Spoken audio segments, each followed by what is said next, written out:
Hace 89 años, el 6 de mayo de 1937, un gran dirigible se incendió en Lakehurst, Nueva Jersey. Todos conocen la historia. El dirigible Hindenburg explotó, víctima de su gas hidrógeno altamente volátil, durante una transmisión de radio en vivo en la que el reportero Herb Morrison gritó horrorizado: ¡Oh, la humanidad!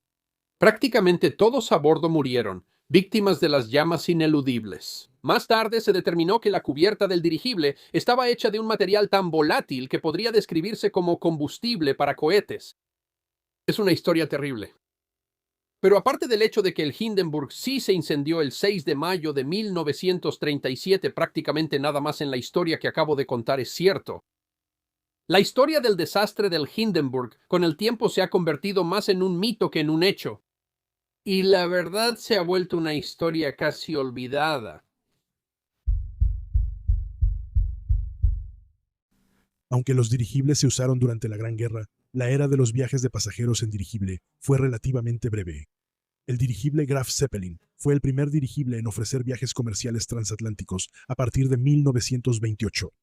Aunque su servicio regular era entre Río de Janeiro y Berlín, su primer viaje transatlántico fue a Estados Unidos, aterrizando en la estación aeronaval de Lakehurst, en Nueva Jersey. No fue la primera travesía transatlántica realizada por un dirigible rígido. El dirigible británico R-34 ya lo había logrado en 1919, pero representó una nueva era de dirigibles, construidos para el servicio comercial de pasajeros y correo. En 1929, el Graf Zeppelin realizó un vuelo alrededor del mundo, despegando y regresando a Lakehurst. En sus 9 años de operación, el Graf Zeppelin cruzó el Atlántico 144 veces y recorrió más de 1.000.000 de millas. Fue un pionero, pero en 1931, la compañía Zeppelin planeó construir 2 nuevos dirigibles, específicamente para viajes transatlánticos, que serían más grandes, más rápidos y más lujosos. El Hindenburg y su hermana, la Graf Zeppelin II, fueron los últimos dirigibles rígidos construidos para el servicio de pasajeros, al menos durante la era de los grandes dirigibles. ¿Quién sabe qué nos depara el futuro? Construido como un hotel volador y capaz de cruzar el Atlántico en aproximadamente 50 horas, la compañía anunciaba un servicio de 2 días en comparación con un mínimo de 5 días en un transatlántico contemporáneo. Eso, por supuesto, tenía un costo. Inicialmente, un boleto transatlántico en el Hindenburg costaba alrededor de 1.000 marcos del Reich, o $400 estadounidenses, aproximadamente el doble del costo de un boleto de primera clase en un transatlántico, y entre 6 y 7.000 dólares en el dinero de hoy. Con 803 pies y 10 pulgadas de largo, los dirigibles clase Hindenburg, de los cuales se construyeron 2, fueron las máquinas voladoras más grandes jamás producidas. El tamaño de los dirigibles clase Hindenburg es difícil de imaginar hoy en día. Un avión de pasajeros de fuselaje ancho como un Boeing 777 mide solo 250 pies de largo. El edificio Woolworth, el rascacielos más alto del mundo hasta 1929, era unos 8 pies más bajo que el largo del Hindenburg. Aún así, el Hindenburg estaba más o menos a la par con su competencia, los transatlánticos. El Titanic medía 882 pies de largo. La gigantesca aeronave era vista como el futuro de los viajes aéreos. Un pasajero llamado Webb Miller explicó en 1936. En los últimos 16 años he volado alrededor de 150.000 millas en aviones en América, Europa, África y Asia, pero nunca antes había experimentado un transporte aéreo tan satisfactorio. La comodidad comparativa, la ausencia de ruido y vibraciones que ofrecía el Hindenburg. ¿Pero cuánto tiempo duró? Más de lo que podrías imaginar. Uno de los mitos más interesantes sobre el desastre del Hindenburg es que ocurrió en el viaje inaugural de la aeronave. El mito en realidad se remonta a la época en que ocurrió el desastre, pero ciertamente no es verdad. El Hindenburg, designado como LC número 129 LZ, abreviatura alemana de dirigible Zeppelin, realizó su primer vuelo de prueba de 3 horas y media el 4 de marzo de 1936. Realizó su primer vuelo transatlántico en marzo hacia Río, aunque tuvo dificultades en el viaje de regreso, sufriendo una avería en 2 de sus 4 motores, llegando de vuelta a Alemania el 10 de abril. Después de las reparaciones de los motores, el Hindenburg realizó el primer viaje en la ruta para la que había sido diseñado, de Frederikshavn a Lakehurst, llegando sano y salvo a Lakehurst el 9 de mayo tardando solo 61 horas y 5 minutos. Miller dijo sobre el viaje que la única dificultad en el vuelo era convencerte a ti mismo de que estabas cruzando el Atlántico. De hecho, era necesario recordarte continuamente este hecho. Aunque la aeronave ya había completado con éxito un viaje de ida y vuelta transatlántico, El sitio web airships.net explica que el viaje, el primero en la ruta para la que se construyó el Hindenburg, fue tratado como un viaje inaugural. El vuelo ciertamente tuvo los elementos tradicionales de un viaje inaugural, incluyendo una lista de pasajeros repleta de personalidades notables y la emoción, el glamour y la atención de los medios, incluyendo una transmisión de radio en vivo desde el aire que era típica del primer viaje de un gran barco en su ruta prevista. El New York Daily News escribió sobre la fila de personas que venían a ver la aeronave y su hangar. Hay una fila larga, muy larga y serpenteante, que llega casi hasta la mitad del camino de regreso a Nueva York. Y ese no fue el único viaje. El dirigible completaría con éxito 10 viajes de ida y vuelta entre Lakehurst y Friedrichshafen, y otros 7 entre Brasil y Alemania. Y esos no fueron los únicos vuelos que fueron noticia. Un vuelo en octubre de 1936 sobre varios estados de Nueva Inglaterra, aparentemente destinado a apoyar la idea de un servicio de dirigibles transatlánticos, fue ampliamente reportado como el vuelo de los millonarios.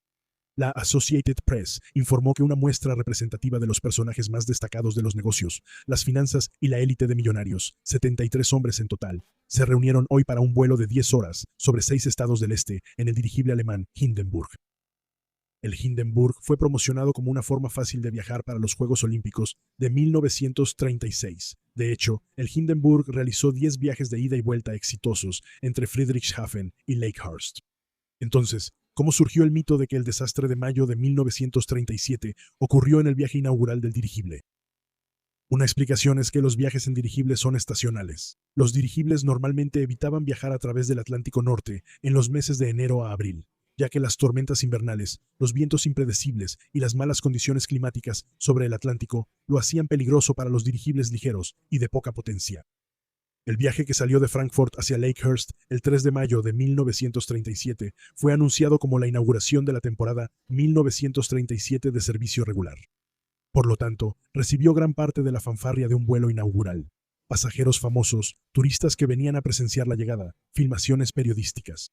Las impactantes imágenes se mostraron en cines de todo el mundo, y a pesar de su fama previa, para muchos, el espectacular evento del 6 de mayo de 1937 fue la primera vez que habían oído hablar del dirigible o habían visto imágenes de él. Es comprensible que la idea de que el desastre ocurrió en el vuelo inaugural de la nave, en lugar de solo el vuelo inaugural de la temporada, se convirtiera en parte de la leyenda.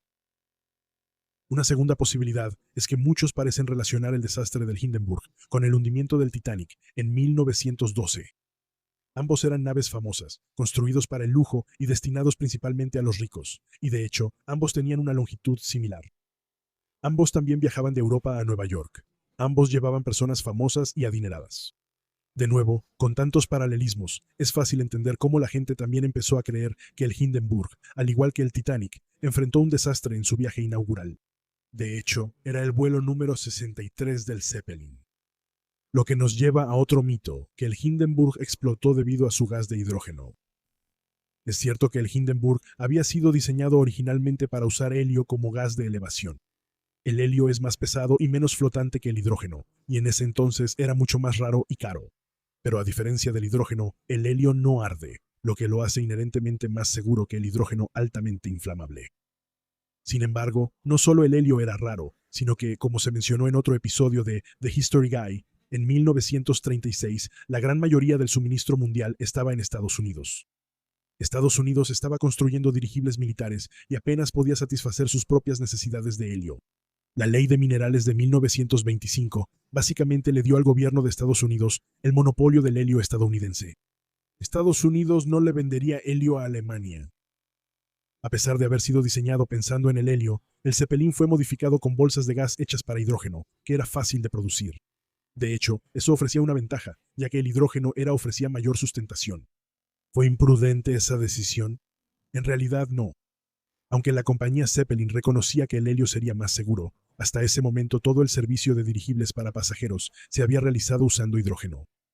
El Graf Zeppelin viajaría más de 1.000.000 de millas, sin haber usado nunca nada más que hidrógeno como gas de sustentación. Nunca había tenido un accidente.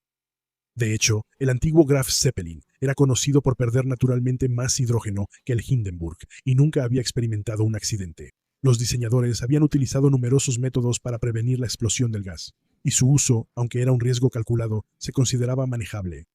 Recuerda que el Hindenburg realizó 63 viajes sin incendiarse. Entonces fue el hidrógeno la causa de la destrucción del dirigible. Aunque todavía hay discusiones sobre cuál pudo haber sido la fuente de ignición, en general se asume que sí, el hidrógeno inflamable es la razón por la que el dirigible se incendió. Un informe contemporáneo del Departamento de Comercio de los Estados Unidos llegó a esa conclusión, diciendo que la causa del accidente fue la ignición de una mezcla de hidrógeno libre y aire. Esa también fue la conclusión de la investigación en Alemania, y el diseñador del Hindenburg, Hugo Echner, rápidamente culpó a los Estados Unidos por el desastre, debido al embargo de helio. Pero la teoría tiene sus detractores, sobre todo un científico de la NASA que literalmente escribió el libro sobre el hidrógeno. Addison Bain fue el ingeniero de la NASA responsable de abastecer de combustible a los enormes cohetes Saturno V de la misión Apolo, llenos de hidrógeno líquido. Un artículo de 2017 en el periódico Florida Today explicó que sus amigos bromeaban diciendo que él manejaba la gasolinera más grande del mundo, bombeando hidrógeno líquido a los cohetes desde el Apolo hasta el transbordador espacial. Bain notó varios problemas con la teoría del hidrógeno. La revista de la Sociedad Americana de Física explica, por ejemplo, que Bain notó que el fuego se propagó rápidamente en muchas direcciones. El Zeppelin permaneció en el aire y en posición vertical durante varios segundos después de que se vieron las primeras llamas, y las llamas eran brillantes, nada de lo cual es consistente con una explosión de hidrógeno. El gas hidrógeno se escapa rápidamente, y por eso las llamas de hidrógeno que arden de forma invisible o azul siempre arden hacia arriba, a menudo con tanta fuerza que apagan la llama. Ronaldo Brutirco señala en el sitio web de la World Business Academy que se pueden encontrar más de un video de alguien disparando una bala de alta velocidad al tanque de un auto convencional y ver cómo explota de inmediato. La misma persona luego dispara la misma bala con el mismo rifle al tanque de un auto de hidrógeno y no explota.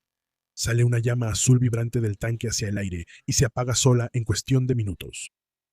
Después de analizarlo, Bain encuentra un culpable diferente. El revestimiento del Hindenburg. La Sociedad Estadounidense de Física señala que en 1994, Bain obtuvo muestras de la tela que había cubierto el Hindenburg y reunió a un equipo voluntario de científicos para analizarlas. Utilizando una variedad de técnicas físicas y químicas, incluyendo un espectrógrafo infrarrojo y un microscopio electrónico de barrido, que proporcionaron las firmas químicas, los compuestos orgánicos y los elementos presentes.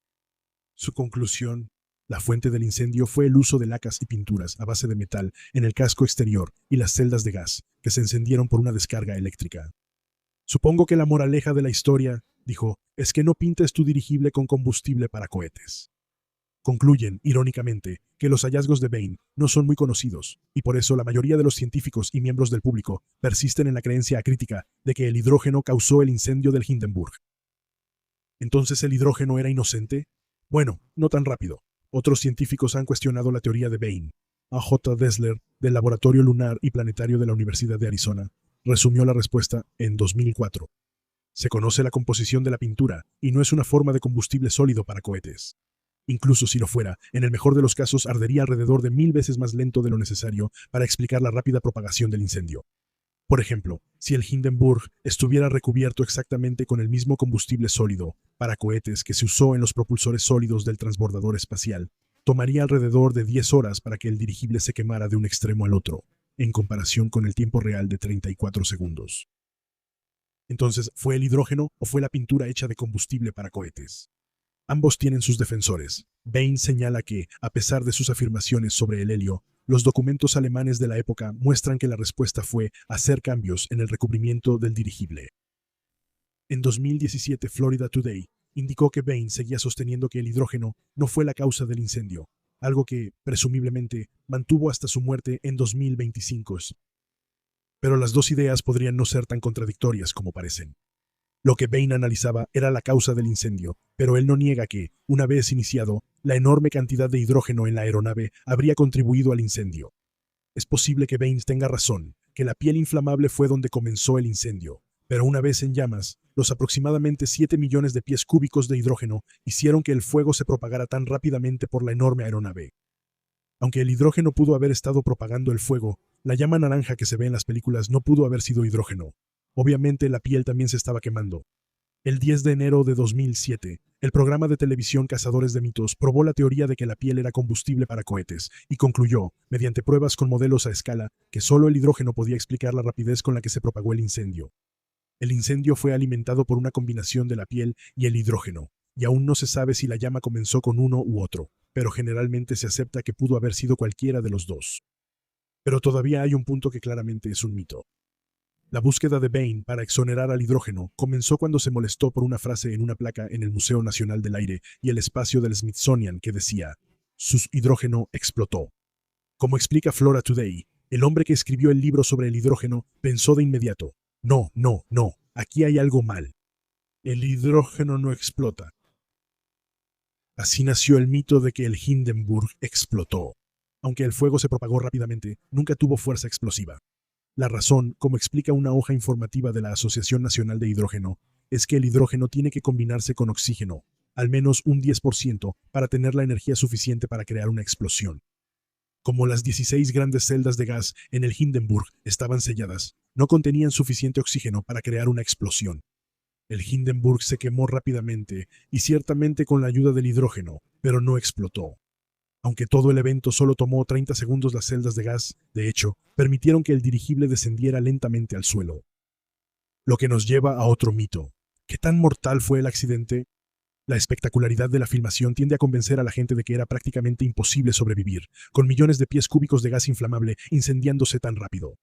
Pero ese no es el caso. De hecho, solo hubo 35 muertes entre las 97 personas a bordo. Casi 2/3 sobrevivieron, con una sola víctima fatal en tierra. De hecho, algunas de las muertes fueron resultado de personas que saltaron precipitadamente, quienes presumiblemente podrían haber sobrevivido si solo hubieran esperado a que la aeronave llegara al suelo. La proa de la aeronave estaba a solo unos 23 metros de altura cuando comenzó el incendio. De hecho, el Hindenburg no fue el desastre de dirigible más mortal de la historia. Moore murió cuando el dirigible estadounidense Akron se estrelló frente a la costa de Nueva Jersey en 1933. 73 miembros de la tripulación murieron, aunque presumiblemente la mayoría por ahogamiento. Entonces ¿fue, o la humanidad, una exageración? Bueno, al menos fue el tema de otro mito más. Millones de personas que han visto el video del dirigible incendiándose mientras el reportero de radio de WLS Chicago, Herb Morrison, expresaba sus emociones a flor de piel, presenciaron el desastre. La impresión ha sido que el señor Morrison estaba transmitiendo el desastre en vivo y narrando la ahora famosa película de 8 milímetros. Ninguna de las dos cosas es cierta. De hecho, aunque la reacción de Morrison fue en vivo, se grabó en cinta, no se transmitió en vivo. No se estaba transmitiendo el metraje en vivo.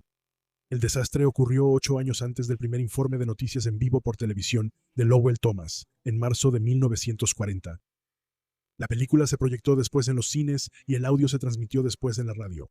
Los dos no se juntaron durante muchos años. Sin embargo, muchos de nosotros que estamos vivos hoy solo hemos visto el desastre en este formato, familiar para las audiencias acostumbradas a la inmediatez de las noticias en vivo. Nunca se presentó de esa manera en 1937. Estalló en llamas. Graba esto. Está en llamas y está subiendo terriblemente. Oh Dios, quítense del camino, por favor. Está corriendo y estallando en llamas y está cayendo rápidamente sobre el mástil de amarre. Y toda la gente cree que esto es terrible. Esta es una de las peores catástrofes del mundo. Oh, parece que el espacio está corriendo. Oh, 4 o 5 cientos de pies hacia el cielo. Y es una escena terrible. Señoras y señores, el humo y las llamas y el clamor subiendo desde el suelo, casi hasta el mástil de amarre. Oh, la humanidad y todos los fanáticos están corriendo alrededor de eso. Pero la película fue suficiente. El desastre minó la fe del público en los dirigibles. El Graf Zeppelin operó durante aproximadamente un año más antes de que terminara el servicio. La hermana del Hindenburg, Graf Zeppelin II, nunca llevó pasajeros. La era de los grandes dirigibles terminó en gran parte en ese campo en Nueva Jersey. Y gran parte de cómo la mayoría del mundo entiende y concibe este espectacular y famoso evento resulta que, bueno, no es exactamente toda la historia. Y muchas partes aún no se han explicado. La cuestión de exactamente qué causó el inicio del incendio sigue siendo motivo de gran disputa. La mayoría de las representaciones dramáticas, por ejemplo en el cine, han intentado centrarse en esta historia de sabotaje, pero hasta el día de hoy nunca se ha encontrado evidencia sólida de sabotaje a bordo del Hindenburg. Todo esto demuestra cómo incluso los eventos famosos pueden ser, en su mayoría, historia olvidada. Espero que hayas disfrutado viendo este episodio de The History Guy. La historia merece ser recordada. Si fue así, no dudes en darle like, suscribirte y compartir The History Guy con tus amigos. Y si también crees que la historia merece ser recordada, puedes apoyar a El Chico de la Historia. La historia merece ser recordada como miembro en YouTube, como patrocinador en nuestra comunidad de Locals o como mecenas en Patreon. También puedes visitar Nuestra excelente tienda de productos. Reserva un mensaje especial de El Chico de la Historia en Cameo.